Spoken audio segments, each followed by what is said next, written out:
This illustration deals with electrical vaults in the coordinates of 110.31a. Now notice there's some particular rules here that have to be reviewed. Number one, let's look at the roof and the illustration with the arrow pointing to it. If we had, say, 6 inches of concrete, minimum thickness, then that would be considered isolating the inside of that vault to the outside.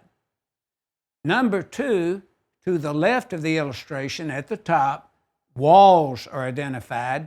And again, if we had 6 inches minimum thickness of concrete, then that concrete wall would be considered guarding the inside from the outside of the vault.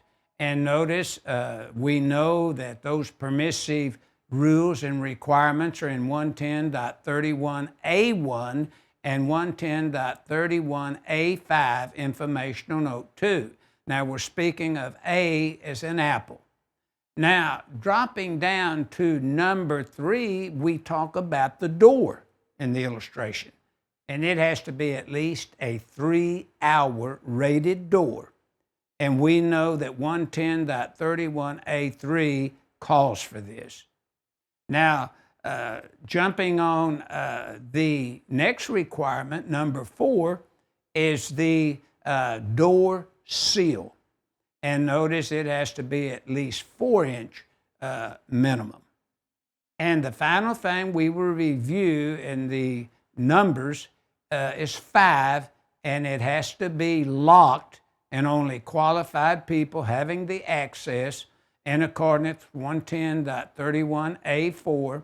And then, of course, panic bars and pressure plates have to be provided, as we previously reviewed. Now, we would take a look at the NEC loop, and it says for where a transformer is installed, we could get more provisions of the vault requirements, starting with figure 20-30 in chapter 20 of the design book. Now the NEC loop, if transformers are involved, is to the right of the illustration. And notice transformers 110.31A5.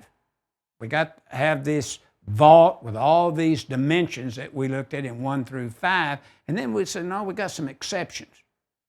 So the exception to the rule is the exceptions to 1, 2, and 3 applies to the walls, roof, floors, and doors. And when you want to apply these exceptions, be sure as the designer that we as designers review these exceptions very carefully in 2017 and 2020 NEC.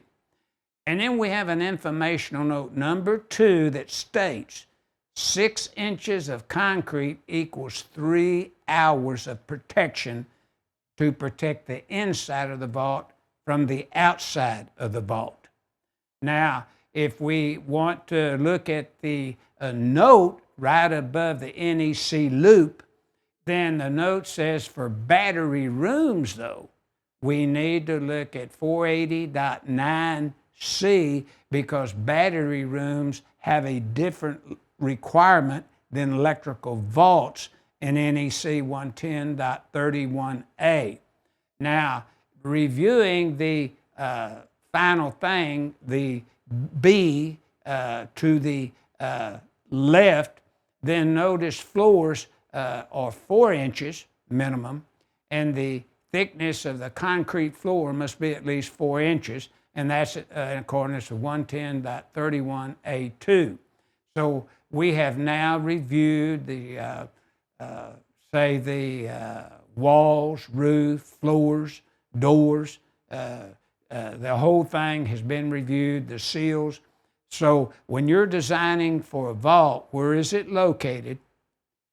Where protection needs to be provided with walls surrounding and guarding all the energized items that could be inside this vault, and the walls protect the inside of the vault from the outside of the vault, and that's including the walls, floors, roof, doors, and so forth.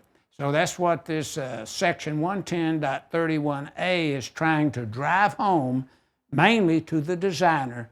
How do we design electrical vaults that need this fire-rated type construction that will contain the fire if one should occur for a period of time?